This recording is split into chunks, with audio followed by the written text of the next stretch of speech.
The stone steps were slick with early winter frost, and Kira Bloodmoon had only a heartbeat to register the hatred in her husband's eyes before his hands connected with her shoulders. She didn't scream as she fell. There wasn't time. The world became a blur of gray stone and black sky, her body tumbling end over end down the ancient staircase that led from the Frostborn packhouse into the ravine below. Each impact sent fresh agony radiating through her. Shoulder against granite, hip cracking against the edge of a step, her head glancing off the worn stone with enough force to turn her vision white at the edges. The baby. Her mind shrieked through the chaos. The baby. The baby. The baby. She clawed desperately at the steps as she fell, her fingernails tearing against the rough surface, leaving bloody trails in her wake. But there was nothing to grip, nothing to stop her momentum, and the darkness of the ravine yawned beneath her like a hungry mouth waiting to swallow her whole. Above her, silhouetted against the cold light spilling from the packhouse windows, Owen Frostborn stood watching. His wedding finery, the ceremonial black coat, the silver chains of his alpha status, made him look like a beautiful statue carved from shadow and moonlight. The face she had once thought handsome, had once traced with trembling fingers while believing the lies he whispered in her ear, was now twisted into something monstrous. "Stupid bitch!"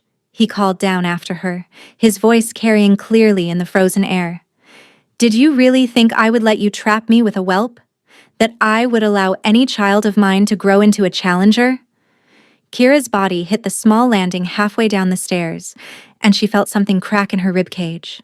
The pain was extraordinary, bright and terrible and all-consuming. She gasped for air and tasted blood on her tongue, and still she tried to reach for her wolf, tried to find that inner flame that should have roared to life to protect her unborn child. But there was nothing. Her wolf was silent, distant, barely a whisper of what she should have been. "Why won't you answer me? Why can't I feel you?" The answer came in fragments as she continued to tumble down the remaining steps. The tea Owen had been bringing her every morning for the past 3 months. The special herbs he said would help her sleep, would ease the anxiety of their upcoming wedding. She had been so grateful for his attentiveness, had taken his care as a sign of the love he professed. She had drunk every cup he offered and thanked him for his kindness. Poison. He had been poisoning her all along. The realization hit her with almost as much force as the final impact when she reached the bottom of the stairs and her body slammed into the frozen ground at the edge of the ravine. She lay there, broken and bleeding, staring up at the star-scattered sky through branches that looked like black veins against the heavens. "I'm going to die here. We're both going to die here." Her hand moved of its own accord, pressing against her still flat stomach where the tiniest spark of new life flickered. 6 weeks. She had only known for certain since this morning, when the healer had confirmed what she'd suspected. She had been so foolish, so desperately naive. She had run to Owen with joy shining in her eyes, had thrown her arms around his neck on their wedding day, and whispered the news like it was the greatest gift she could offer him. The memory of how his face had changed would haunt her for however many minutes she had left to live. The way his smile had frozen, then shattered. The way his eyes, those beautiful hazel eyes she had once loved, had gone cold and calculating as something dark moved behind them. "A child," he had repeated slowly, and she had been too stupid to recognize the danger in his voice. "You're carrying my child." "Our child," she had corrected, laughing, pressing his hand against her belly. "Owen, I know the timing isn't perfect, but isn't it wonderful? A new life, a new beginning for—" "Get away from me." He had shoved her back so hard she had stumbled into the stone wall of their wedding chamber. The impact had knocked the breath from her lungs, and by the time she had recovered enough to speak, to ask what was wrong, he had crossed the room and seized her by the hair. "You will not give me an heir," he had snarled, dragging her toward the door. "Not now. Not ever. Do you understand me, Kira? I did not murder my father to take this pack just to watch some mewling infant threaten my position." Murder, his father. Alpha Gregor Frostborn had died peacefully in his sleep just a month ago. or so everyone had believed. Owen had wept at the funeral, had accepted the pack's condolences with dignified grief, had worn the alpha mantle with such apparent reluctance that even Kira had believed his sorrow was genuine. All lies. Every moment, every tender word, every promise. All lies. She had tried to fight him as he hauled her through the packhouse corridors, her bare feet slipping on the polished floors, her wedding gown tearing as she struggled against his grip. But Owen was an alpha in his prime, strong and fast and utterly without mercy, and Kira's wolf was too weak from months of poison to lend her any supernatural strength. "Please," she had begged as he kicked open the door to the rear stairs, the ancient stone passage that led down to the ravine, where the pack disposed of things they wanted forgotten. "Owen, please, I'll do anything. I'll take herbs to end the pregnancy. I'll leave the pack. I'll tell everyone the child died. Just please, please don't." "You know what I did to become Alpha," he had interrupted, his voice deadly quiet. "You know my secret now. Do you think I'm fool enough to let you live with that knowledge?" He had smiled then, and it was the most terrifying thing she had ever seen, a beautiful mask stretched over something rotten and wrong. The tragic Luna who fell on her wedding night. Such a terrible accident. The pack will mourn you, Kira. I'll make sure of it. And then he had pushed her, and she had fallen. And now she lay at the bottom of the ravine with broken ribs and blood in her mouth, and absolutely no hope of survival. The cold was creeping in. She could feel it seeping through her thin wedding gown, turning her fingers and toes numb, slowing the frantic pace of her heart. The baby. Her baby. Not his. Never his. She would never think of Owen when she thought of this child, was still alive inside her. She could sense that tiny flutter of life, fragile but stubborn, refusing to surrender. "I'm sorry," she thought, tears freezing on her cheeks. "I'm so sorry. I tried to protect you. I tried to find someone who would love us. I was wrong. I was so wrong." Above her, she heard Owen's footsteps retreating, heard the door to the pack house slam shut. He was done with her. She was already dead in his mind, already being erased from his memory like an inconvenient stain. Kira closed her eyes and waited for the end.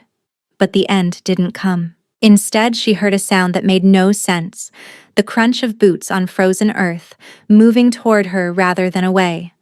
A moment later, hands were sliding beneath her body, strong and impossibly warm against her frozen skin, and she was being lifted from the ground with a gentleness that made her gasp. "Hold on." The voice was deep, roughened by something that sounded like barely contained rage, but the hands that held her were as careful as if she were made of spun glass. "Don't you dare die. Hold on." Kira tried to open her eyes, tried to see who was touching her, who had found her in this forsaken place where no one ever came. But the darkness was rushing in now, the cold and the blood loss and the shock finally claiming her, and she felt herself slipping away from the world like water through cupped fingers. The last thing she registered before unconsciousness took her was a sound she had never heard before. A low, rumbling growl that seemed to vibrate through the very air around her, followed by a single word spoken with the weight of absolute certainty. "Mine." Then there was nothing but darkness and warmth, and the distant, impossible sensation of safety. Alpha King Brennan Silvermane had not expected to find anything in this ravine except ghosts. He had been walking these lands for 3 days, moving through the unclaimed territory that bordered Frostborn Pack, with his senses on constant alert. His own pack, what remained of it, waited for him in a small camp 2 days' travel to the north, barely 30 wolves who had survived the massacre that had destroyed everything he had ever known. They were depending on him to find new territory, a place where they could rebuild, where they could become something more than a band of refugees skulking through the wilderness. He should not have stopped when he heard the sound of something falling. He should not have diverted from his careful route to investigate the commotion from the Frostborn packhouse. He was alone in potentially hostile territory, his strength still not fully recovered from the wounds he had taken in the final battle against the rogues who had slaughtered his people. And the last thing he needed was to draw the attention of another alpha. But something had pulled at him, some instinct buried deep in his bones that would not be denied. He had moved through the forest with predatory silence, following the sounds of shouting and the sickening thuds of a body hitting stone, until he had reached the edge of the ravine just in time to see a small figure in white hit the ground at the bottom of the ancient stairs. He had not thought. He had simply moved, and now he knelt in the frozen dirt with a dying woman in his arms, and his entire world had narrowed to the flutter of her heartbeat beneath her cracked ribs, and the second, smaller heartbeat that pulsed within her womb. The mate bond had hit him like a physical blow the moment his arms had closed around her. It was nothing like what the old stories described, not a gentle recognition, not a warm awareness of connection. It was a roar of possession and protectiveness that shook him to his core, a primal claim that he had never expected to feel again after 38 years of life without finding the one soul meant to match his own. Mate. Mine. Protect. Save. The thoughts were not fully human, not fully wolf.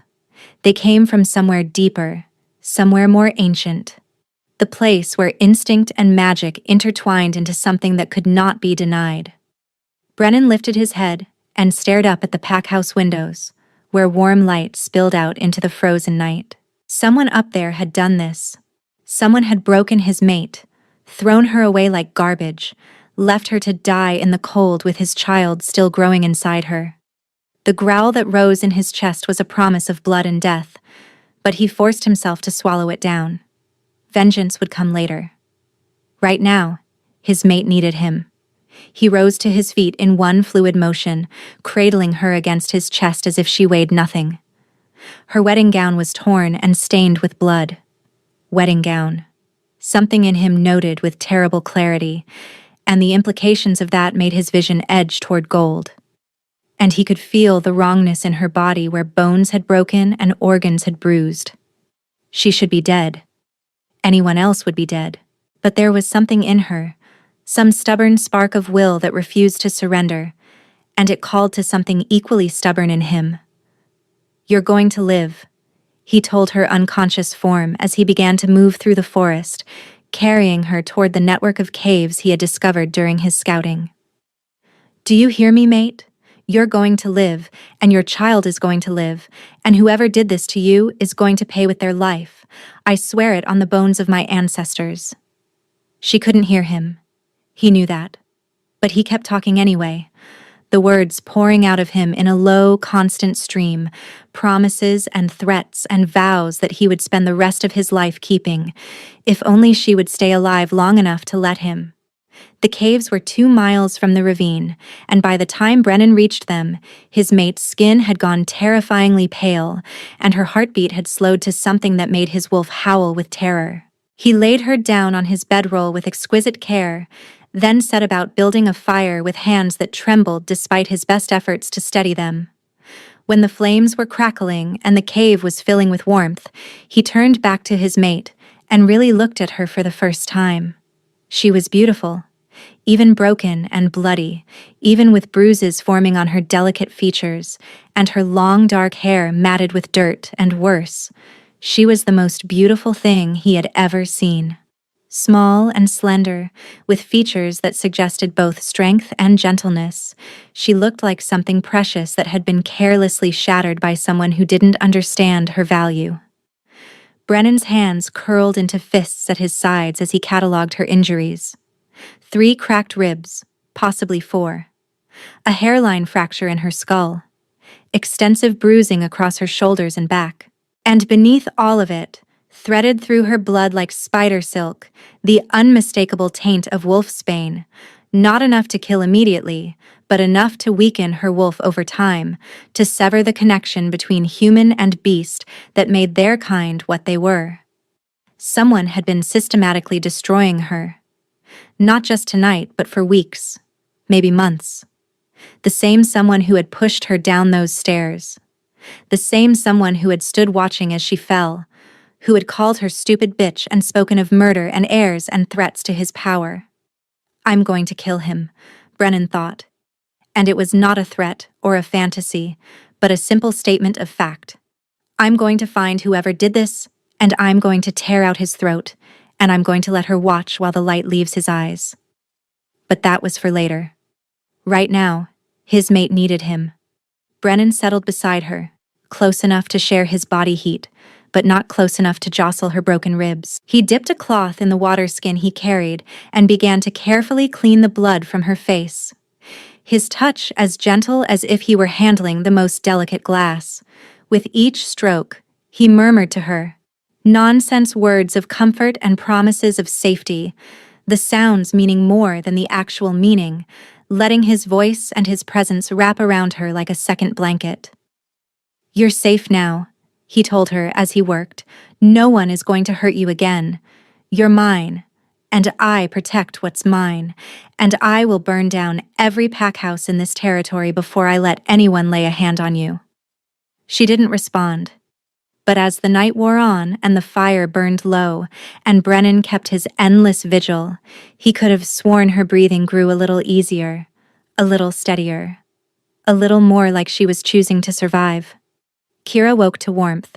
It was such an alien sensation that for a long moment she simply lay still, her eyes closed, trying to understand how she could possibly feel anything other than the bone-deep cold that had been seeping into her as she lay broken at the bottom of the ravine. She should be dead. She knew she should be dead.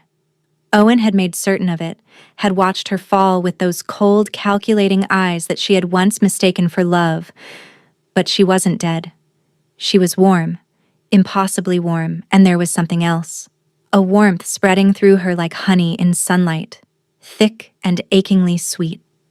It pooled behind her sternum and radiated outward, filling spaces inside her that she hadn't even known were empty, and somewhere deep in her mind, in that place where her wolf had been silent for so long, something stirred. What is this? What's happening to me? Her wolf, her poor, poisoned, half-dead wolf, lifted her head and whined. It was the first sound the creature had made in weeks, the first sign of life from the part of herself that Owen had been systematically destroying, and the shock of it made Kira's breath catch in her throat. She opened her eyes. Firelight danced on rough stone walls, casting flickering shadows that moved like living things. She was in a cave. She realized slowly, her thoughts still sluggish from blood loss and trauma. A fire crackled nearby, its warmth washing over her in waves, and she was lying on something soft. A bedroll, perhaps, or a folded blanket, with another blanket tucked carefully around her broken body. But none of that mattered, because there was a man watching her. He sat on the other side of the fire, his massive frame somehow folded into stillness, and Kira's first coherent thought was that she had never seen anyone so dangerous in her life. He was huge, tall and broad-shouldered and built like a warrior, with muscles that moved beneath his simple clothing like coiled springs waiting to release. His hair was silver, not gray but actual silver, catching the firelight like polished metal and falling past his shoulders in waves that should have softened his appearance, but somehow only made him look more predatory. Scars marked his face, 3 pale lines that ran from his left temple to his jaw, and another that bisected his right eyebrow. And his features were harsh and angular, carved from stone rather than flesh. But it was his eyes that stopped her breath entirely. They were gold. Not hazel, not amber, not any human shade that could be explained away by tricks of the light. They burned with the molten fire of a wolf in full dominance, and they were fixed on her with an intensity that made every nerve in her body sing with awareness. The sensation exploded through her. It hit her like a thunderclap, like a physical blow, and Kira gasped as the sensation flooded through her in a cascading wave. Heat pooled low in her belly, sudden and shocking. Her skin prickled with electricity, every inch of her aware of his presence in a way that transcended ordinary perception. She could smell him, pine and wood smoke, and something deeper, something wild and masculine that made her wolf howl with sudden, desperate recognition. Mate, mate, mate. The word rang through her mind like a bell being struck, and Kira's eyes went wide with shock. No. No, that wasn't possible. She was married. Had been married for less than a day before her husband tried to murder her. And the mate bond was supposed to be rare, precious, once in a lifetime. She couldn't be feeling this. She couldn't be looking at this scarred, silver-haired stranger and feeling her entire soul reaching toward him like a flower turning toward the sun. But her wolf didn't care about logic or impossibilities. Her wolf was surging toward the surface for the first time in months, straining against the poison that had kept her caged, and the sound she made, a low, keening whine that Kira couldn't have stopped if her life depended on it, seemed to echo in the small cave like a confession. The man's reaction was immediate and devastating. His eyes flared brighter gold, so bright they seemed to glow in the firelight, and his massive body went rigid with tension. She heard him inhale sharply, a quick, harsh sound, and watched as his hands curled into fists against his thighs, his knuckles going white with the force of his grip. A growl rumbled from his chest, low and continuous, and it vibrated through the air between them like a physical thing, making her skin prickle and her heart race.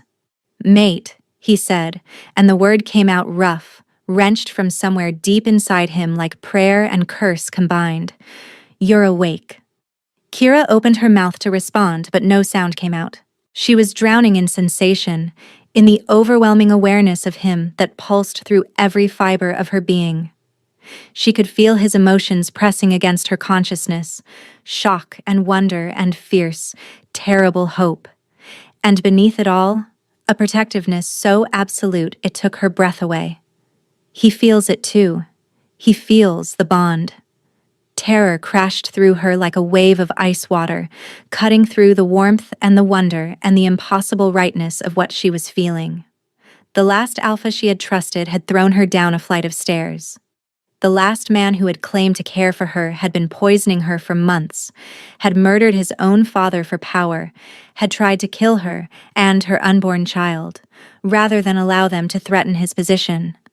She couldn't trust this. She couldn't trust him.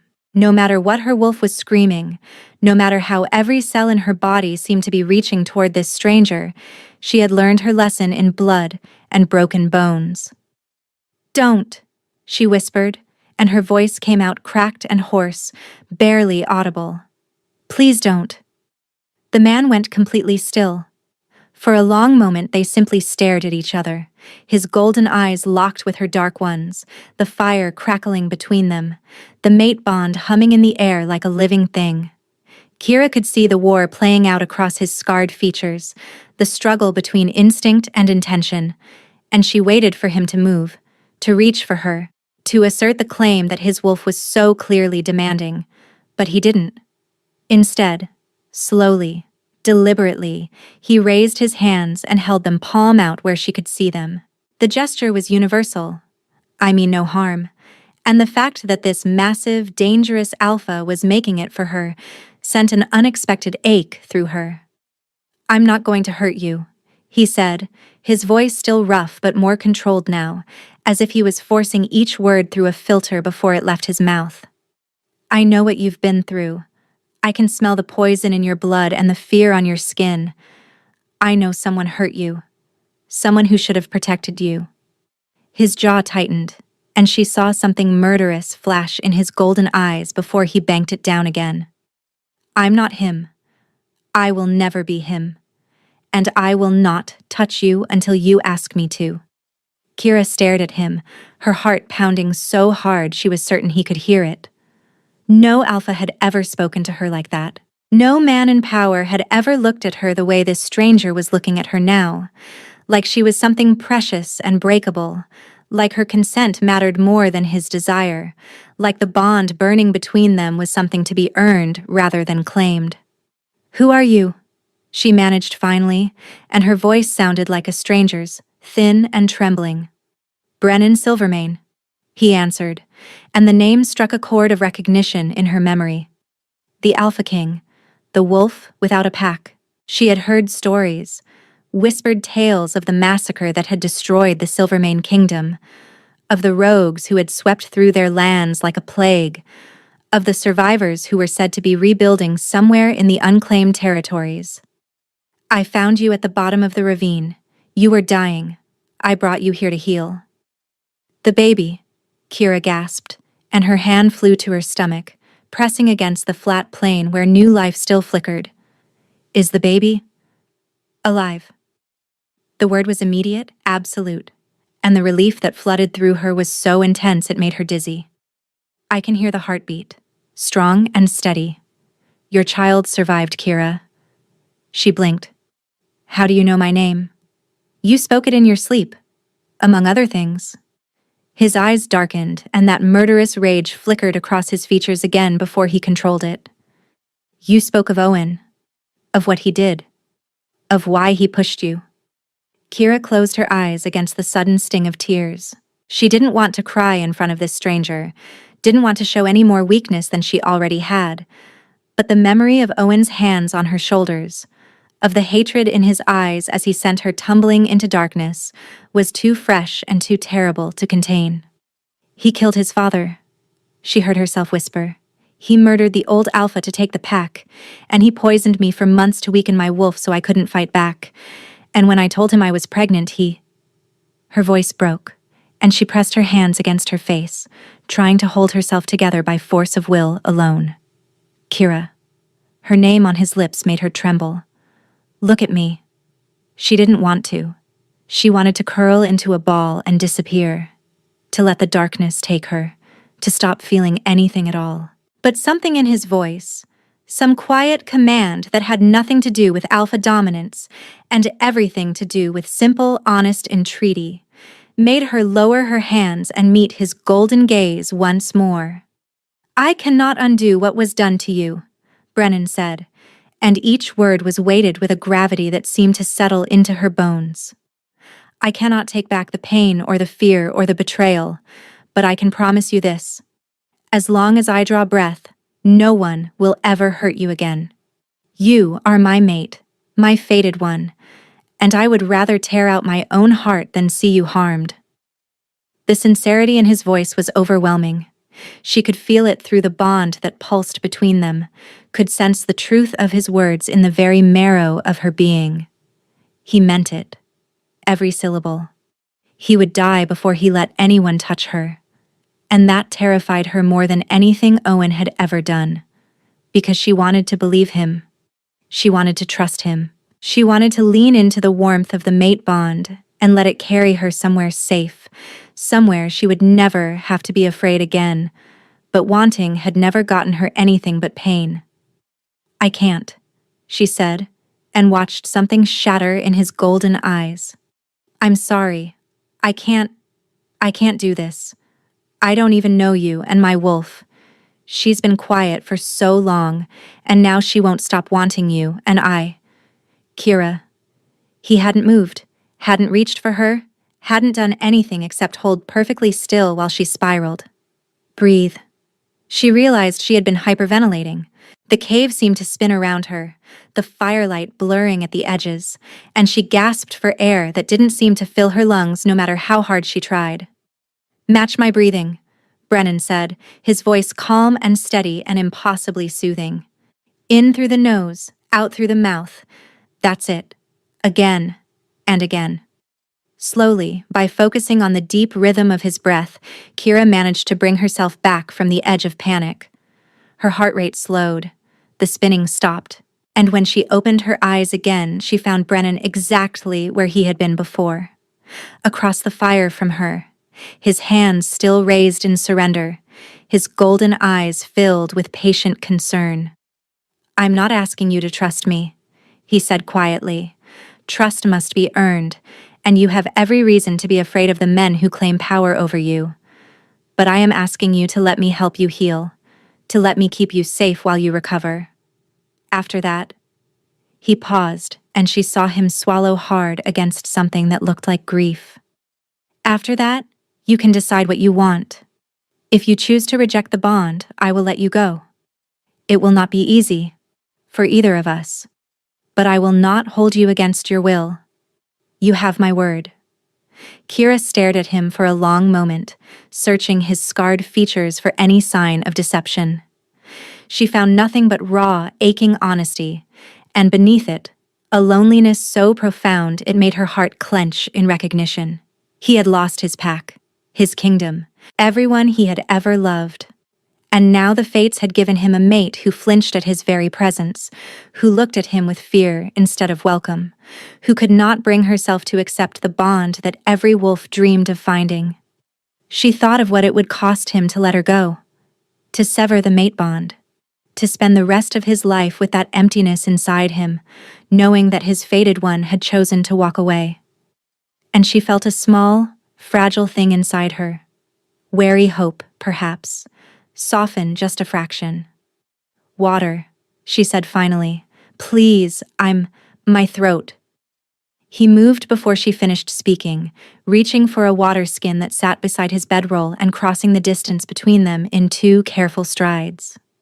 But instead of handing it to her, instead of using the excuse to touch her, he stopped several feet away and held it out at arm's length, waiting for her to take it from him.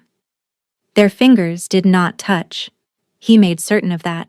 And when she raised the water skin to her cracked lips and drank deeply, he retreated to his original position across the fire without a single word of complaint.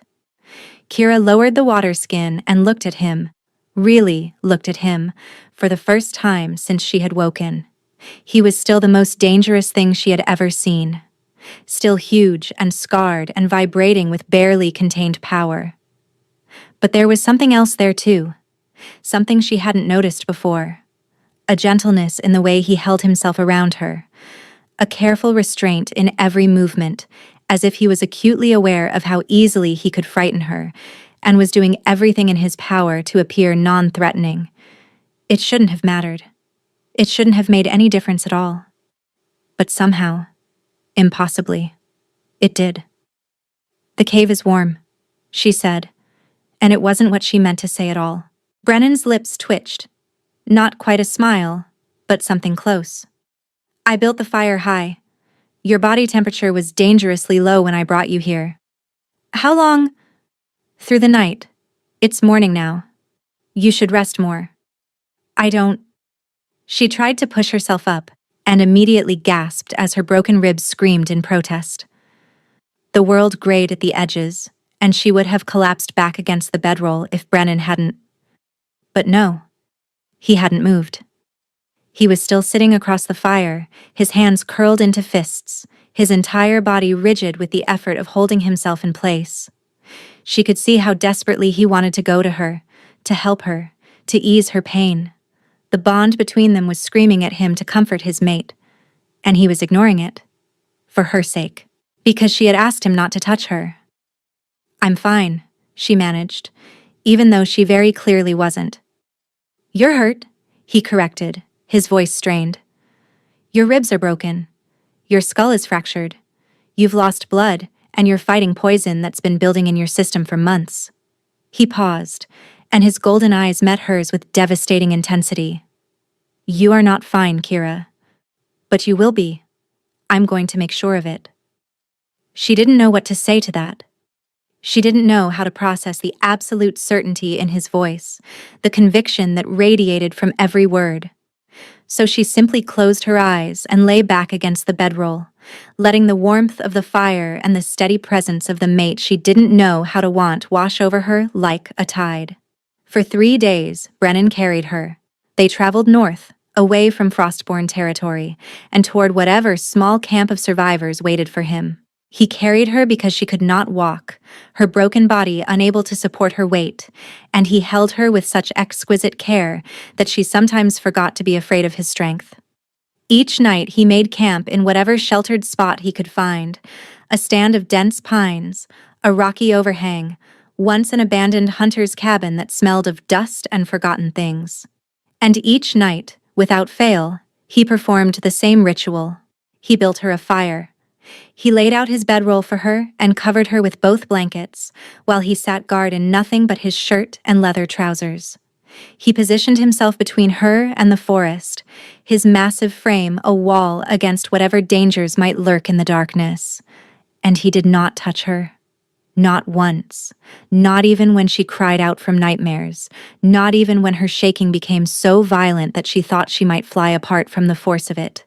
He would speak to her then, his voice low and calm and steady, telling her stories of his lost pack until her breathing settled. But he never reached for her, never closed the distance between them. On the second night, she woke screaming. Owen's face was still burned into her vision, that beautiful, monstrous face, twisted with hatred as he pushed her down the stairs.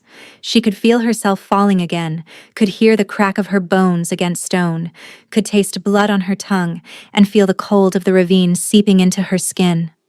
Kira. Brennan's voice cut through the nightmare like a blade. You're safe. You're with me. He can't hurt you here. She was shaking so hard her teeth were chattering.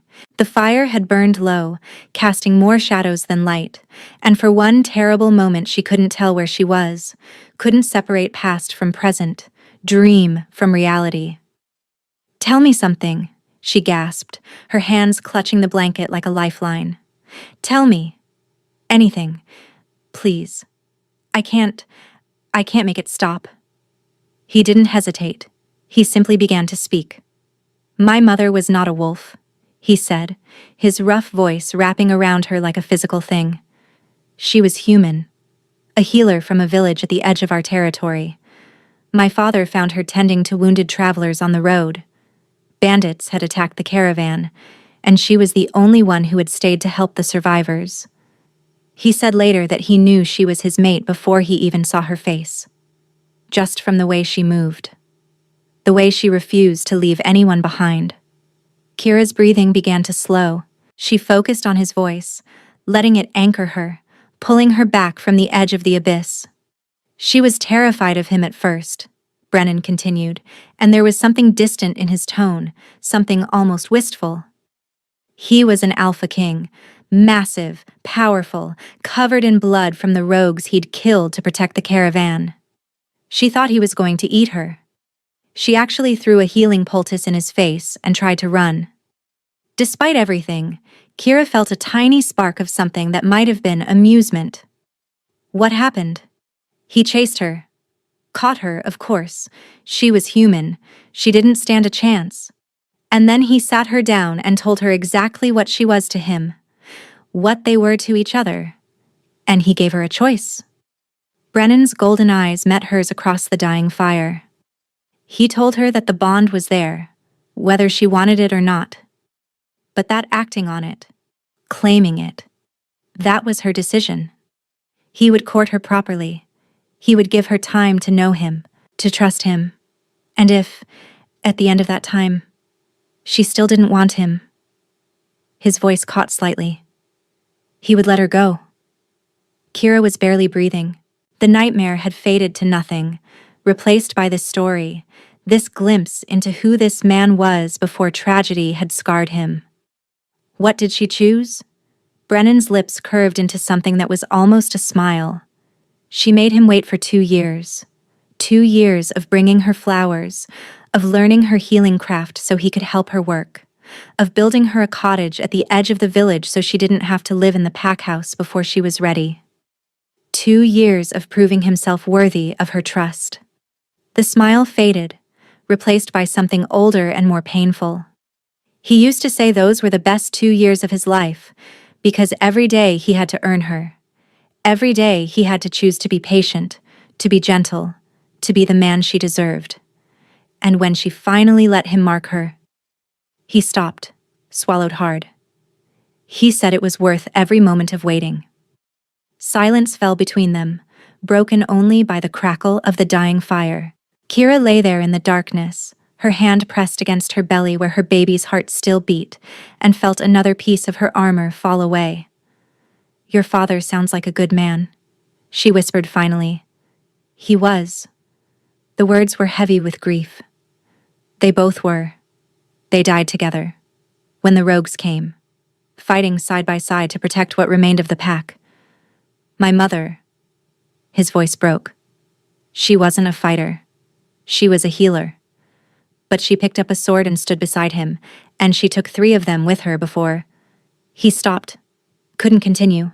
And Kira, who had thought she had no more tears left, felt grief crack through her defenses like water through stone. "I'm sorry," she said, and meant it with her whole heart. "I'm so sorry." "As am I." He met her gaze, and she saw his own grief reflected in those golden depths. "We have both lost more than anyone should have to bear, but we're still here, still breathing, and as long as we breathe, there is hope." She didn't know if she believed that. Hope had led her to Owen, to the wedding gown stained with blood, to the stone stairs and the long fall into darkness. Hope had nearly killed her, but as she lay there in the shelter of Brennan's watchful presence, she found that she could not quite bring herself to give up on it entirely.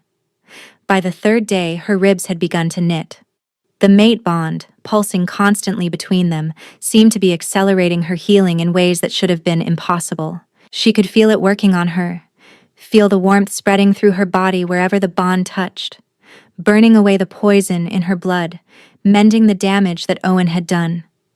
Her wolf was waking. It was a slow process, like watching spring melt through winter ice.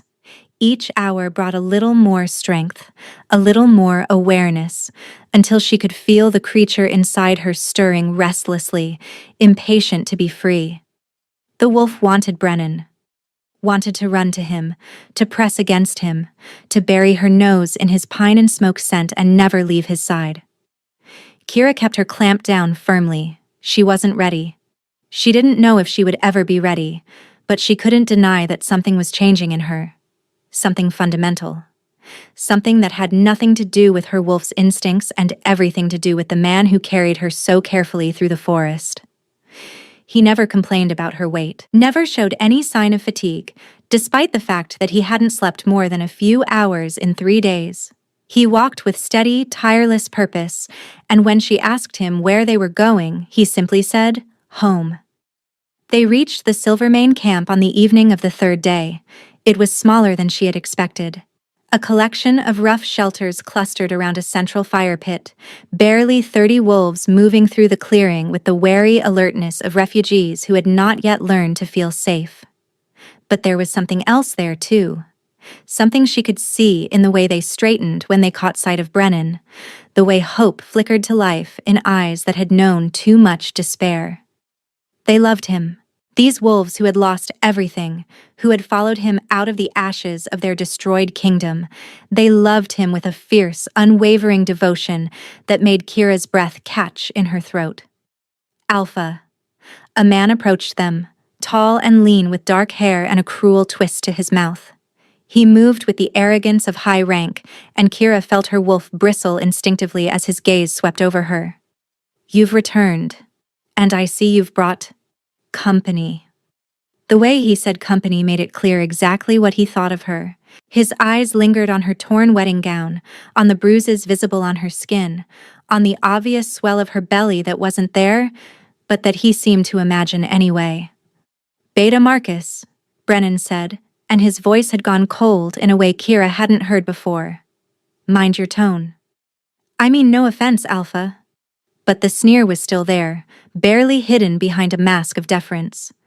"I simply wonder at the wisdom of bringing a stray into our camp, especially one who reeks of Frostborn." His eyes flicked to Kira again, and this time the contempt was open, unmistakable. "What exactly did you fish out of the ravine? Frostborn's discarded broodmare?" The world went very quiet. Kira felt something inside her recoil at the words, felt the shame and humiliation rise up in her throat like bile. She was still in Brennan's arms, still helpless and broken, and she couldn't even defend herself against. The crack of bone was shockingly loud. One moment Marcus was standing there with that cruel smirk on his face. The next he was on the ground, blood pouring from his jaw, and Brennan was standing over him with murder in his golden eyes.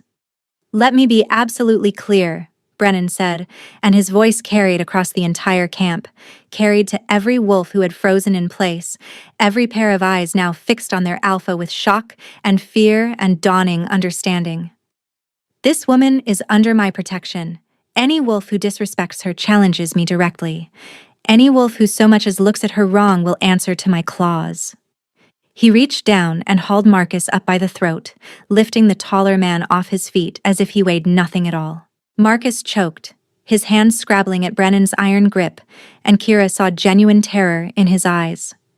"She is not Frostborn's anything," Brennan continued, his voice deadly soft. "She is mine, my mate, my fated one, and the child she carries will be raised as my own. Do you understand me, Beta? Or do I need to make the lesson more permanent?" Marcus made a strangled sound that might have been assent. Brennan held him there for another long moment, letting the message sink in, and then dropped him unceremoniously to the ground. "Spread the word," Brennan said, still in that terrible, quiet voice. "Kira Bloodmoon is to be treated with the same respect you would show me. Anyone who forgets that will not forget twice." He turned then, lifting Kira again with that impossible gentleness, and carried her through the silent camp toward the largest of the shelters. She could feel every eye on them, could feel the shock and curiosity and calculation, but she couldn't bring herself to care about any of it. Because Brennan Silvermane, the Alpha King, the wolf without a pack, had just declared her his mate before everyone who followed him. He had defended her honor with violence and proclaimed her child as his own. He had done all of this for a woman who couldn't even bring herself to touch him, and she had no idea what to do with that. When they were alone in the shelter, a rough structure of logs and canvas that had clearly been constructed with more attention to function than comfort, Brennan set her down on a pile of furs with the same exquisite care he had shown throughout their journey. Then he stepped back, putting distance between them, and ran a hand through his silver hair with an expression that might have been embarrassment. "I apologize for the scene," he said quietly. "Marcus has always been—" He stopped, seemed to reconsider his words. "He will not trouble you again. I'll make certain of it." Kira stared at him for a long moment, emotions tangling inside her that she couldn't name. "You broke his jaw. He deserved worse. You called me your mate, in front of everyone. You are my mate." He said it simply, as if stating an obvious fact. "The bond exists whether we claim it or not. I will not hide what you are to me. Not from my pack, not from anyone. But She faltered, not knowing how to finish the sentence. She had not agreed to be his mate. She had not accepted the bond. She had asked him not to touch her, had flinched from his every movement, had given him nothing but fear and suspicion since the moment she woke in his care. And he had just stood before his entire pack and declared her precious. Brennan. It was the first time she had said his name. She saw him react to it, saw the slight catch in his breath, the way his golden eyes softened with cautious, fragile hope. "I don't understand. Why would you do that? I can't even—" "I know." He moved to the entrance of the shelter, putting even more distance between them. "I know you're not ready. I know you may never be ready. But that changes nothing for me, Kira. You are my mate, the only one I will ever have. And I will spend every moment of the rest of my life proving myself worthy of you, whether you ever choose to accept me or not." He ducked through the entrance before she could respond, leaving her alone with the warmth of the furs and the crackling fire and the impossible, overwhelming weight of everything he had just said. Kira lay there in the shelter that smelled of pine and wood smoke and Brennan, and felt the foundations of her fear begin to shift. A hairline fracture in the wall she had built around herself. The beginning, perhaps, of trust. The fragile thing growing in Kira's chest didn't shatter overnight. It grew slowly, cautiously, like a seedling pushing through frozen ground toward uncertain sunlight. In the days that followed Brennan's declaration, the camp transformed around her. Where there had been curious stares and whispered speculation, there was now careful deference. Wolves who had looked at her with suspicion now ducked their heads when she passed, murmuring respectful greetings. The women brought her extra furs, herbal teas that one of the older healers swore would strengthen the baby. The men gave her wide berth, their eyes sliding away from her swelling belly with something that might have been shame for Marcus's words. But it was Brennan who changed the most. He had always been careful with her, careful not to touch, careful not to crowd, careful to give her every choice he could. But now there was something else beneath the care. A tenderness that revealed itself in small moments. The way he personally brought her meals, testing each portion before handing her the bowl. The way he positioned himself between her and any door, any entrance, any possible threat without seeming to think about it. The way he looked at her when he thought she wasn't watching, his golden eyes soft with something that made her chest ache. She caught him at it one evening, 3 days after their arrival, when she emerged from the shelter to find him standing guard in the falling dusk. He was speaking in low tones with a scarred female wolf she had come to know as Ilara, one of his few remaining warriors, and his face was animated with something like hope. Expanding the northern boundary once the pups are old enough to train. If we can secure the river crossing before winter. He stopped mid-sentence when he saw her, his entire body orienting toward her like a compass finding north. The hope in his expression flickered, replaced by that careful neutrality he wore whenever she was near, as if he was afraid of wanting too much, of frightening her with the depth of what he felt. Kira. Her name and his voice still did something to her, made her wolf stir and stretch, made warmth pool in places she tried not to think about. Do you need something? Are you hungry? Cold? I'm fine. She wrapped her arms around herself, aware of Ilara's curious gaze. I just needed air. He nodded, then seemed to hesitate. Would you like company? Ilara and I were just finishing. The female wolf took the hint gracefully, offering Kira a small bow before melting into the shadows. And then, it was just the two of them, standing in the purple twilight with the sounds of the camp settling around them. You should rest, Brennan said, but he didn't move toward her. Didn't try to usher her back inside. Just stood there, massive and silver-haired and impossibly patient, waiting for her to decide. I've been resting for days. Kira moved to stand beside him, close enough that she could feel the heat radiating from his body. Her wolf pressed against the inside of her skin, wanting closer. She ignored it. Tell me about your pack. The one you lost. Pain flashed across his features, there and gone so quickly she might have imagined it. That's not a story for a pleasant evening. I don't need pleasant. She kept her eyes on the horizon, watching the first stars emerge. I need to understand who you are. What happened to make you the man who catches falling strangers and never asks for anything in return? For a long moment he didn't answer. Then he lowered himself to sit on a fallen log, leaving space beside him that was clearly an invitation rather than a demand. Kira hesitated, then sat. Not quite touching, but close. The Silvermane pack was one of the oldest in the Northern Territories, he began, his voice low and rough. 300 wolves at our peak. We held the mountain passes, kept the peace between the Highland clans. My father was alpha before me, and his father before him. I thought... He stopped, swallowed. I thought it would last forever. What happened? Politics, greed, the usual poisons that rot packs from the inside. His hands curled into fists on his thighs. There was another alpha, Varin Shadowfang. He wanted our territory, our resources, our trade routes. But he was too weak to challenge us directly, so he did it slowly, turned our allies against us, spread rumors that the Silvermane bloodline was cursed, waited until we were isolated, vulnerable. Kira watched his profile in the dying light, saw the way his jaw tightened with remembered fury. And then he attacked. 3 packs against 1, in the dead of winter when we couldn't run. They came through the eastern pass at dawn, and they...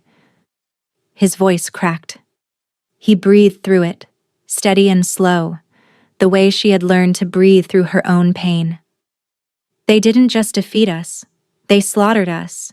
Women, children, the elderly. Anyone who couldn't fight, he couldn't finish. Didn't need to. Kira understood.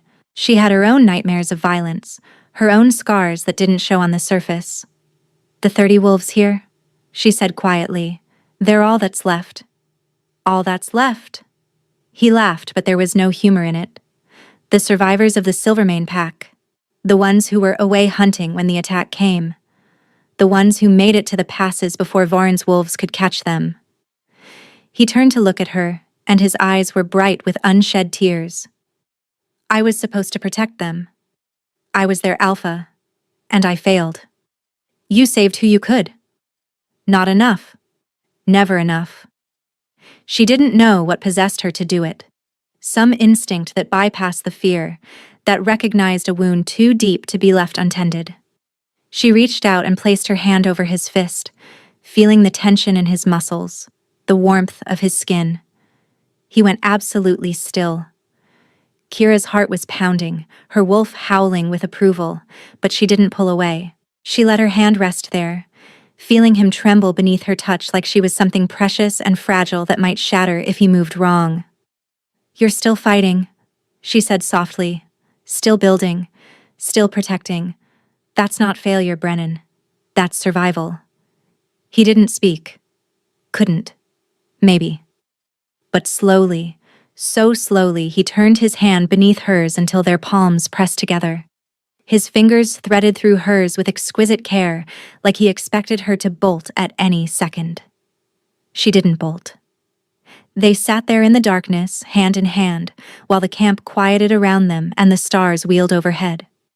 And when Kira finally rose to return to the shelter, Brennan didn't try to follow. But she saw him touch his palm where her skin had warmed it, saw him close his eyes like he was memorizing the sensation.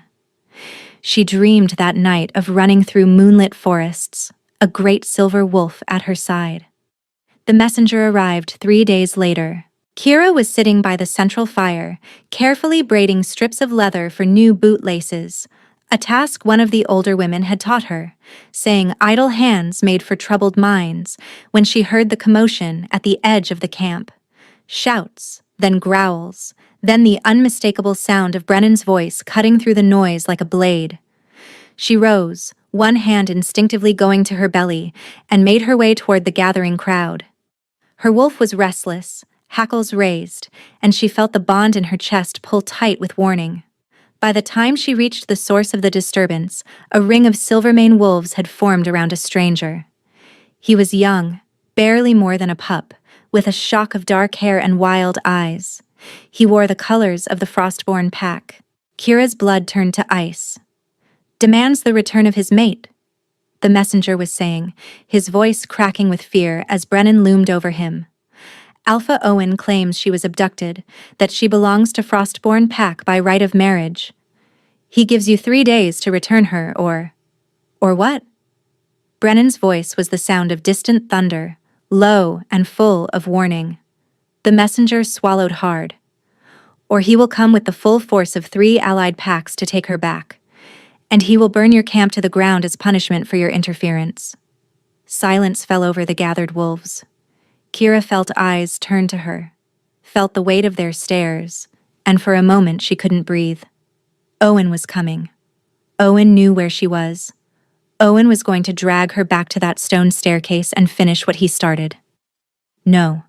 The thought cut through her panic like a shaft of light. No. She was not going back. She would die first. She would die fighting, with her teeth in his throat, before she let him touch her child. Brennan turned, scanning the crowd until his eyes found her. The fury in his expression shifted to something else when he saw her face. Concern, tenderness, fierce protectiveness. He moved toward her, putting himself between her and the messenger, and she felt the bond flare between them. Kira. His voice was gentle, meant only for her.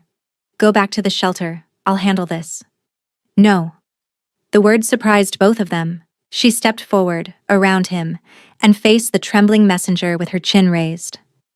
Tell Owen Frostborn that I am not his mate. I was never his mate. The bond never formed between us because he was poisoning me from the day we married, trying to kill my wolf so I could never challenge him. The messenger's eyes went wide. I don't. Tell him I know what he did to his father. I know how he became Alpha. I know about the poison he put in the old alpha's food for months before he finally challenged a man too weak to fight back. Her voice grew stronger with each word, her wolf lending her courage.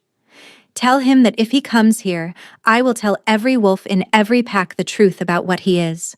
A poisoner, a murderer, a coward who throws pregnant women downstairs. The messenger looked like he might faint. Behind her, she heard Brennan make a sound that might have been approval. Go, she said. Deliver your message, and then run, little wolf, because if you're still in Frostborn pack when the truth comes out, you'll burn with the rest of them. The messenger ran. When he was gone, swallowed by the forest, the gathered wolves erupted into noise. Questions, exclamations, demands for explanation. But Kira heard none of it. She was trembling, the adrenaline draining out of her, and when her knees buckled, Brennan was there to catch her. He always seemed to be there to catch her. Easy, he murmured, lifting her into his arms. I have you. Easy. She let herself be carried back to the shelter, let herself be settled among the furs, with the warmth of the fire washing over her. Brennan knelt beside her, one hand hovering near her face like he wanted to touch, but was afraid to presume. You were magnificent, he said quietly. Terrifying, but magnificent. I was terrified. She laughed, a little hysterical. I couldn't stop the words from coming out. He's going to kill me now. He's going to bring those 3 packs and he's not going to touch you. Brennan's voice was iron. I don't care if he brings every wolf in the territory, I will die before I let him near you. You can't fight 3 packs with 30 wolves. Then I'll fight them alone. She stared at him, saw the absolute certainty in his eyes, and felt the last of her resistance crumble. He meant it. This man she had known for barely a week. This alpha without a pack. This king without a kingdom. He would walk into certain death for her. For the bond. For what she might someday be to him. Why? She whispered. He was quiet for a long moment. Then he reached out. Slowly. Giving her every chance to pull away, and brushed a strand of hair from her face. His touch was feather-light, reverent. Because you're my mate, he said simply. Because your heart calls to mine in ways I don't have words for. Because when I caught you falling out of that darkness, something in me that had been dead for years started breathing again. His thumb traced her cheekbone, barely there. I don't need you to love me, Kira. I don't need you to accept the bond, but I need you to live. I need you to survive. And I will do whatever it takes to make that happen. She should have pulled away, should have rebuilt the walls he kept crumbling with his gentleness, his patience, his impossible devotion. Instead, she turned her face into his palm and let herself feel safe. The attack came before the 3 days were up. Owen Frostborn was not known for his patience or his honor, and Kira should have expected that he would strike without warning. But she had allowed herself to hope, foolishly, desperately, that she might have time to heal. Time to let her wolf grow stronger, time to figure out what she felt for the silver-haired alpha who looked at her like she was the moon itself. They came at dawn, when the camp was just waking, when the guards were changing shifts, when Brennan was 300 yards away checking the northern boundary. Kira heard the screams first.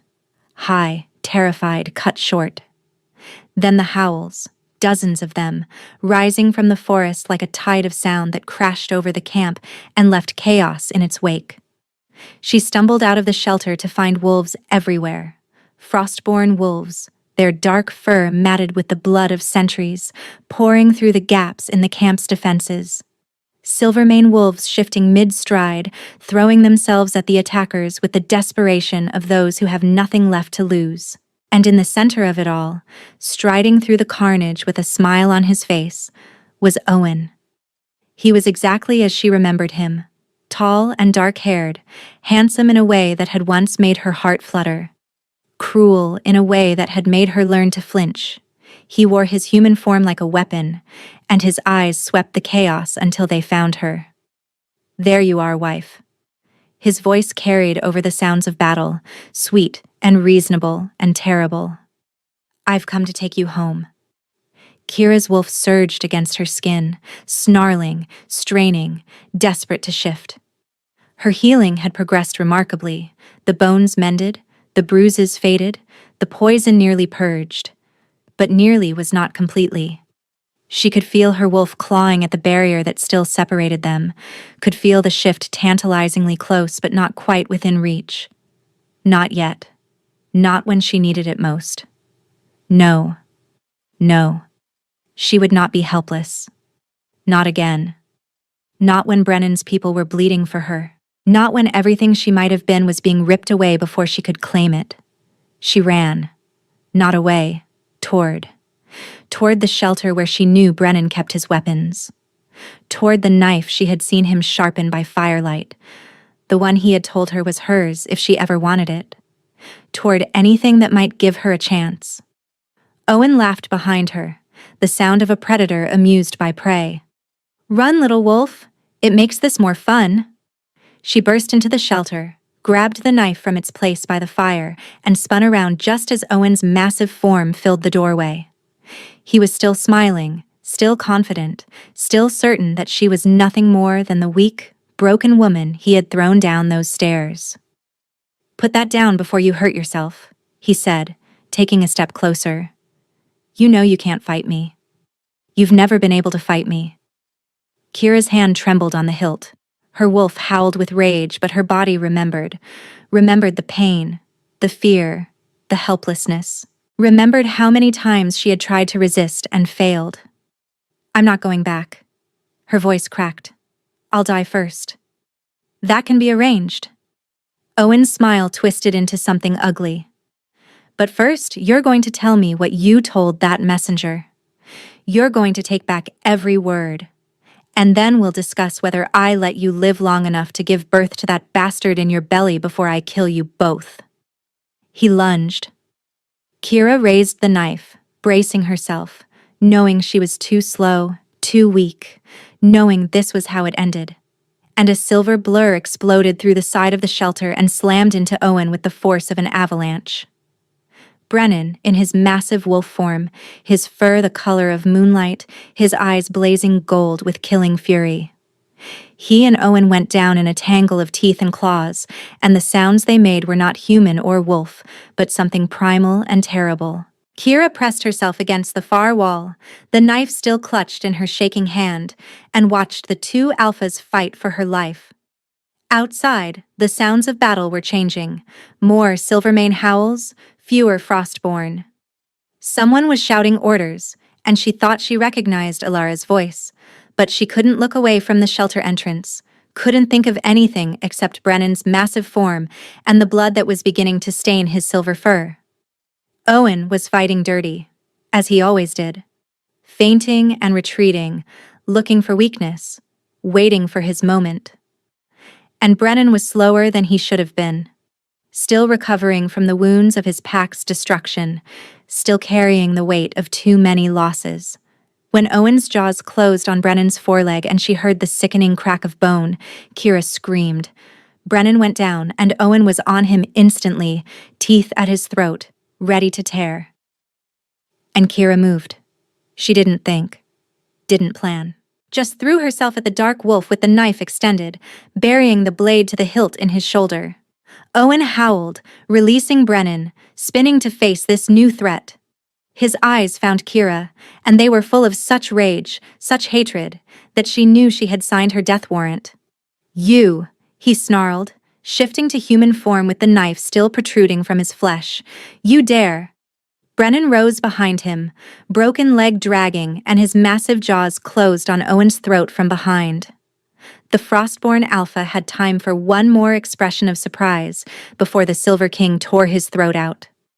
Owen's body crumpled to the blood-soaked ground, and for a long moment, the only sound was Brennan's ragged breathing and the distant chaos of battle still raging through the camp. Kira stood frozen, her hand still extended from where she had driven the knife into Owen's shoulder, her entire body trembling with the aftermath of what she had done, what they had done together. Brennan's wolf form shimmered and dissolved, leaving him kneeling in the wreckage of the shelter, his left leg bent at an angle that made Kira's stomach lurch. Blood streamed from a dozen wounds across his chest and arms, and his silver hair was matted with gore that might have been his own or Owen's or both. But his eyes were clear and golden and fixed on her with an intensity that made her forget how to breathe. Kira. Her name on his lips was a prayer, a question, a declaration all at once. Are you hurt? Did he? I'm fine. The words came out strange and distant, like someone else was speaking them. She couldn't stop staring at Owen's body, at the ruin of his throat, at the way his dark eyes had gone glassy and empty. The man who had haunted her nightmares for months, who had poisoned her slowly and smiled while he did it, who had thrown her down those stairs and left her for dead, he was gone. Really, truly gone. She should have felt triumph, relief, something. Instead, she felt hollow, scraped clean, like a vessel waiting to be filled with something new. Kira. Brennan's voice was stronger now, pulling her back to the present. He had dragged himself closer, leaving a trail of blood across the ruined floor of the shelter, and his hand closed around her ankle. Not demanding, just anchoring. Look at me, please.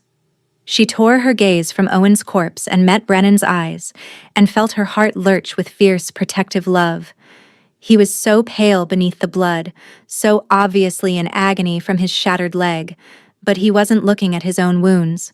He was looking at her, like she was the only thing in the world that mattered, like the battle still raging outside and the dead man between them were nothing compared to making sure she was whole. The baby, he said, and his voice broke on the word. Is the baby? Kira's hand flew to her belly, pressing hard against the barely there swell. She hadn't even thought, hadn't had time to think. But as she focused inward, she could feel it. That tiny spark of life, still burning steady, still holding on despite everything. Her wolf stirred weakly in response, and for the first time since Owen had appeared in the camp, Kira felt tears burn her eyes. Safe, she whispered. We're both safe. Brennan's whole body sagged with relief, and his forehead dropped to rest against her knee. She felt the dampness of blood, and maybe tears, though she would never say so, soaking through the rough fabric of her borrowed clothes. His shoulders shook once, twice, and then he was still. Outside, the sounds of battle were changing.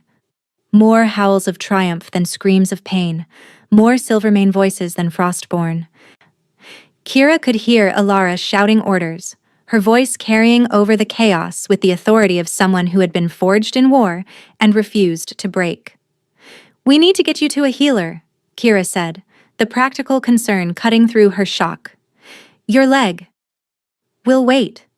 Brennan lifted his head, and his jaw was set with stubborn determination. Help me up. I need to be seen. My wolves need to know their alpha still stands. She wanted to argue, wanted to push him back down and find Alara, and make someone tend to his wounds before he bled out on the ruined floor of this shelter. But she could see the iron in his eyes, could feel through the nascent bond how desperately he needed to be strong for his people in this moment. So she moved to his side, ducking under his arm, bracing herself to take as much of his weight as her smaller frame could bear. He hissed when he put pressure on his broken leg, but he didn't fall.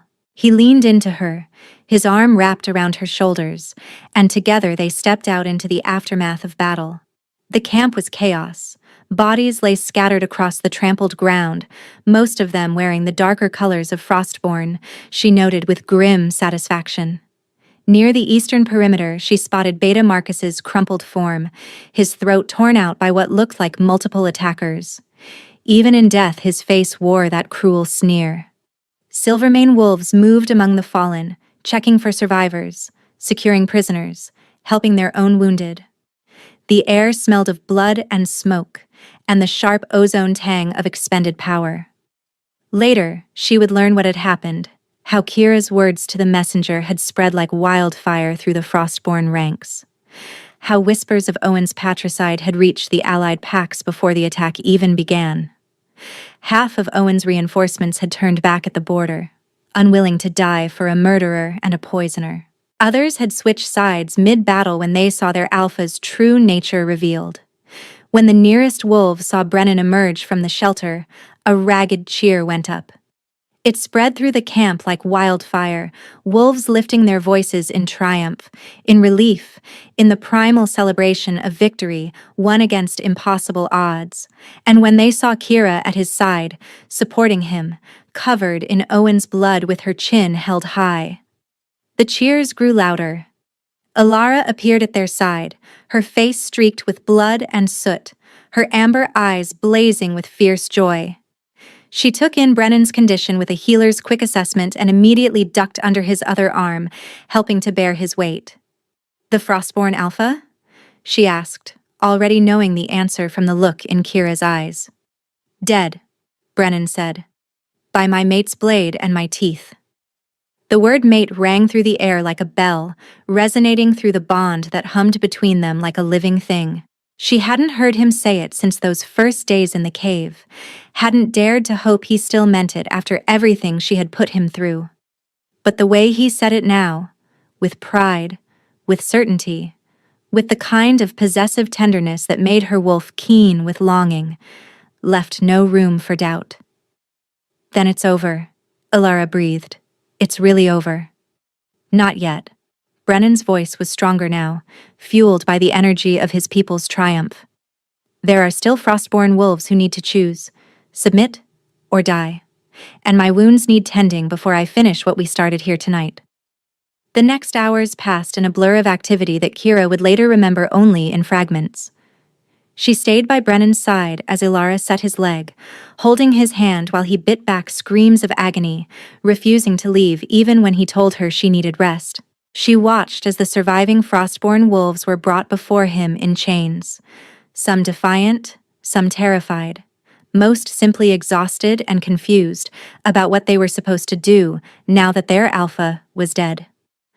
Brennan dealt with each of them fairly, offering them a choice that Owen had never given anyone: submit to his rule and become part of the Silvermane pack, or leave these lands and never return. Most chose submission. A few chose exile. None chose to fight.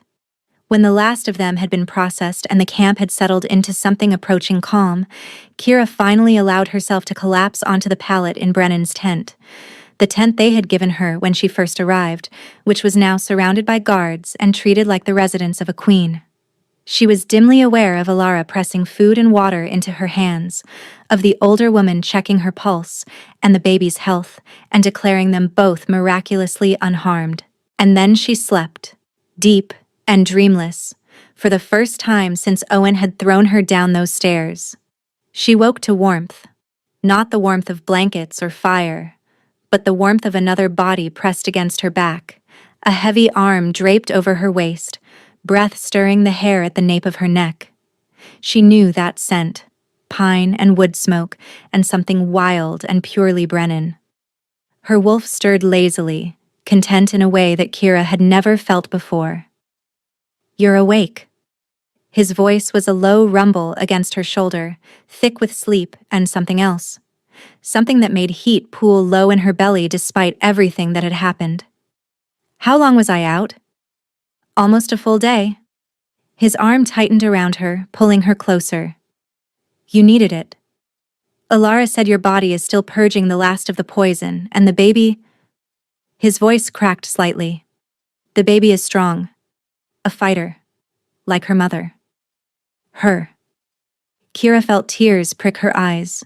She hadn't known, hadn't even thought to wonder, but somehow the word felt right. A daughter. A little girl who would never know the cruelty of Owen Frostborn, who would grow up surrounded by pack and protection and the fierce love of the alpha who had claimed her as his own before she was even born. Brennan. She turned in his arms, facing him for the first time since she'd woken. His face was pale but healing, the worst of his wounds already closed thanks to his alpha metabolism and Alara's skill. But his eyes, Those amber depths that had haunted her dreams since the moment she first saw them in that cave were shadowed with an emotion she couldn't quite name. "I need to ask you something," he said, "and I need you to answer honestly, even if the answer isn't what I want to hear." Fear spiked through her chest.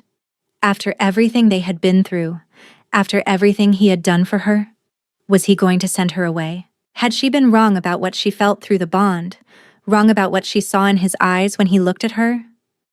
Ask. He took a deep breath, and his hand came up to cup her face with a tenderness that made her heart ache. "The mate bond," he said slowly. "You know what it means, what it demands. But I also know that you've had no choice in any of this. You were running for your life when I found you, fighting for survival. And I was just there. If you want to reject the bond, if you want to take your child and go somewhere safe and never look back, I won't stop you. I would never cage you, Kira. Not after everything you've survived."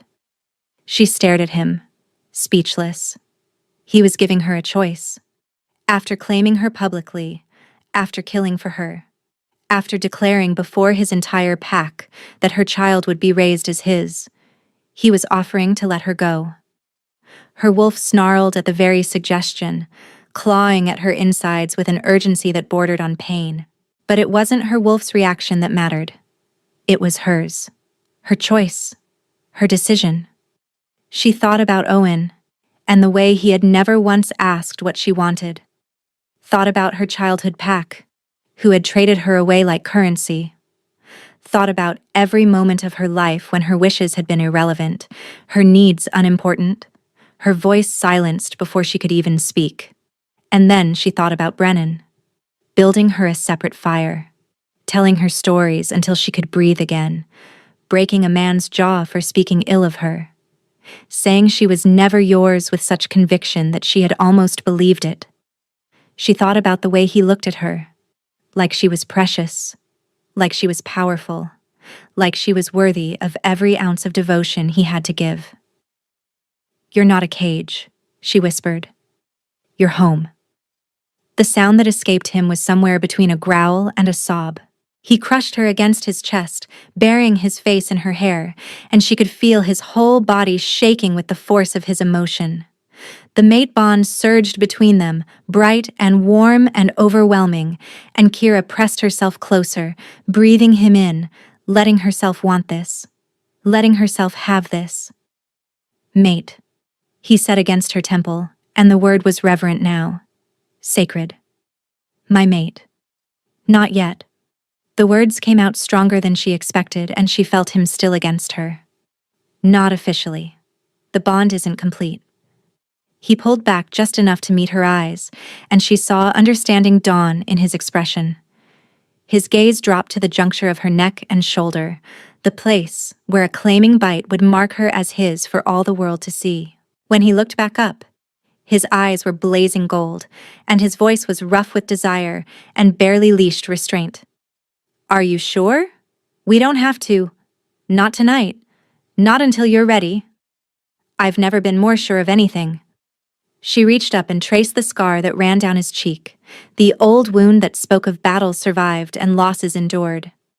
"I want this, Brennan. I want you.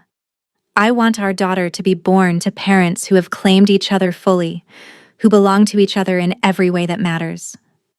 The growl that rumbled through his chest was pure alpha, pure possession, pure need.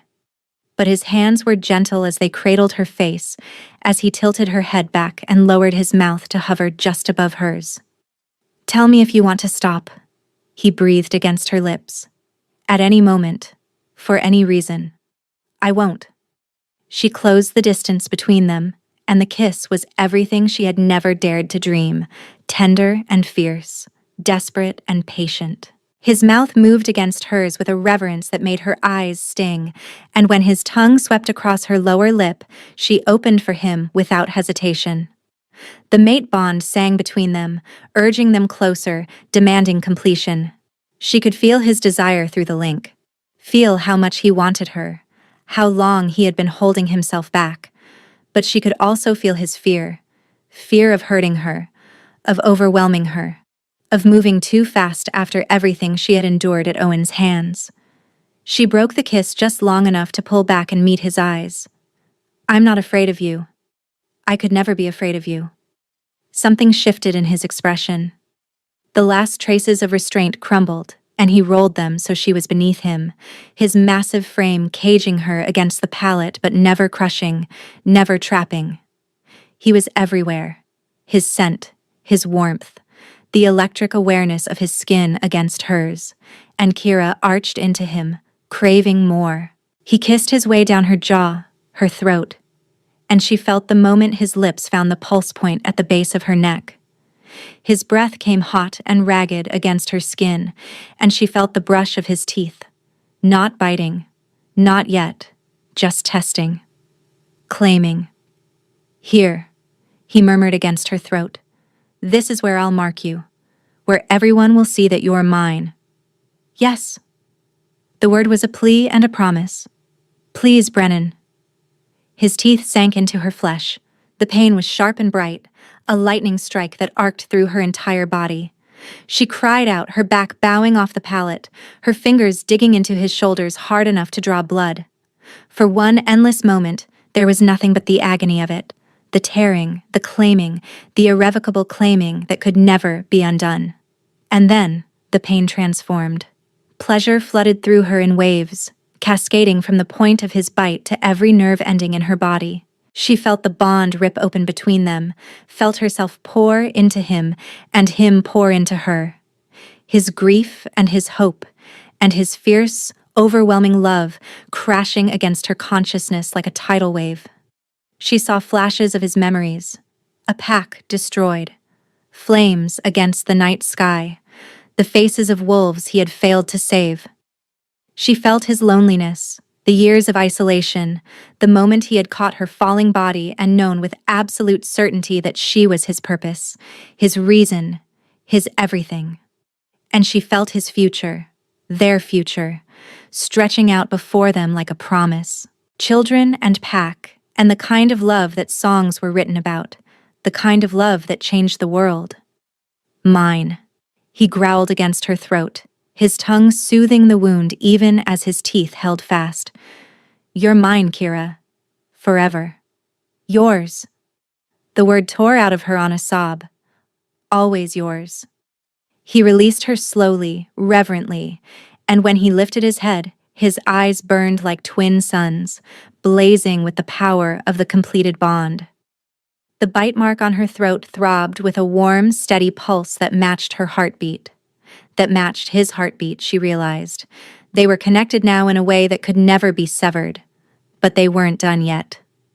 Kira surged up before he could pull away, her hands fisting in his silver hair, and she saw surprise flash across his face before she buried her teeth in his shoulder. She wasn't gentle about it. Couldn't be gentle, not with the bond screaming for completion, not with her wolf howling in triumph, not with months of helplessness and fear and silent rage pouring out of her in a single, savage bite. Her teeth broke through skin and muscle, and she tasted his blood on her tongue, copper and salt and something wild and ancient that made her wolf keen with satisfaction. She felt him shudder against her, felt the shock ripple through the bond, followed by a wave of pleasure so intense it nearly overwhelmed her.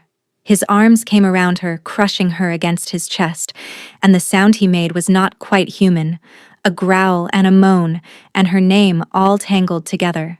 "Kira!" His voice cracked. "Kira, mate." "Yes." She bit down harder, and the bond exploded. Everything she had given him came flooding back, but doubled, tripled, magnified beyond anything she could have imagined. She felt herself as he saw her, brave and fierce and beautiful, a survivor who had crawled out of hell and come out fighting. She felt his pride in her, his desire, his absolute devotion. She felt the way he had fallen in love with her over those 3 days in the wilderness, watching her sleep, listening to her breathe, daring to hope for the first time since his pack had burned. She felt him recognize her as his Luna, his equal, his queen. When she finally released him, they were both trembling. He pressed his forehead to hers, and his breath came in ragged gasps that matched her own. She could feel the bond humming between them, settled and strong and unbreakable. Could feel his heartbeat in her own chest, his wolf curled around hers in perfect harmony. "Mine," she whispered, and the word felt different in her mouth now. Powerful, true. His laugh was shaky, wet, completely undone. "Yours. Always and forever, Kira. Yours." They held each other as the night deepened around them, as the bond settled into something warm and eternal, as the pack moved quietly around their tent and gave their alpha and his mate the privacy they needed. Kira traced the mark on Brennan's shoulder. Her mark. Her claim. The proof that he belonged to her as completely as she belonged to him, and felt a peace she had never known was possible. She was no longer Owen's discarded wife. She was no longer a broken woman running for her life. She was Luna of the Silvermane pack, mate to the Alpha King, and no one would ever make her feel small again.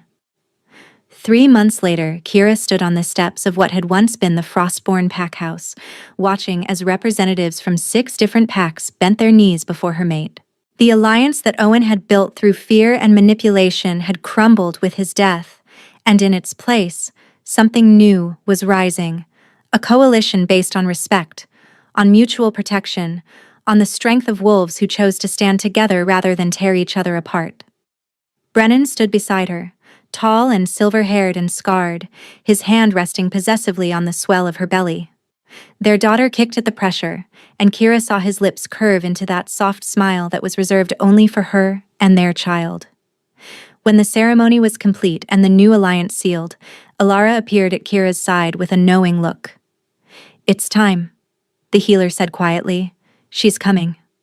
The labor was long and hard, but Brennan never left her side.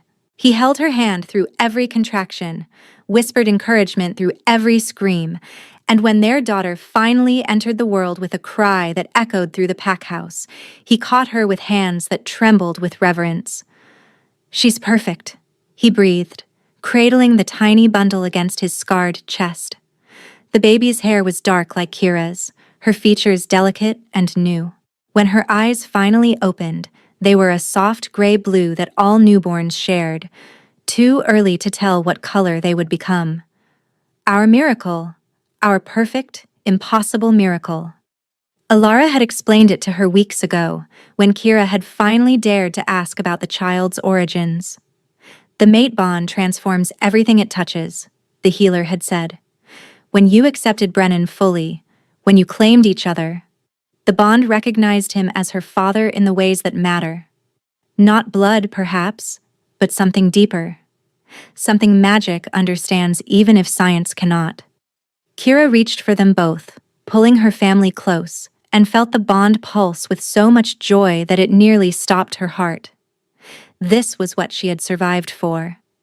This was what all the pain and fear and fighting had been leading to. Not just survival, but this. Love and safety and a future filled with possibility. That night, as their daughter slept peacefully in her cradle and the pack celebrated below, Brennan traced the scar of Kira's bite on his shoulder with gentle fingers. "Thank you," he said softly. "For what?" "For falling." His eyes met hers, golden and warm and filled with a love so deep it made her breath catch. "For letting me catch you. For choosing to stay." Kira leaned into him, pressing her lips to the mark she had made, feeling their bond hum with contentment. "Thank you for never letting go." Outside their window, the moon rose over a pack at peace, Silvermane and Frostborn united, enemies become family, a legacy of cruelty replaced by something stronger and kinder and true. Somewhere beyond the mountains, Varan Shadowfang still drew breath, still plotted, still nursed his hatred for the Silvermane bloodline. But that was a battle for another day. Tonight, there was only this, and at the heart of it all, 2 wolves who had found each other in the darkness and built a light that would never go out. The Alpha King and his Luna Queen, together, forever, unbreakable, home.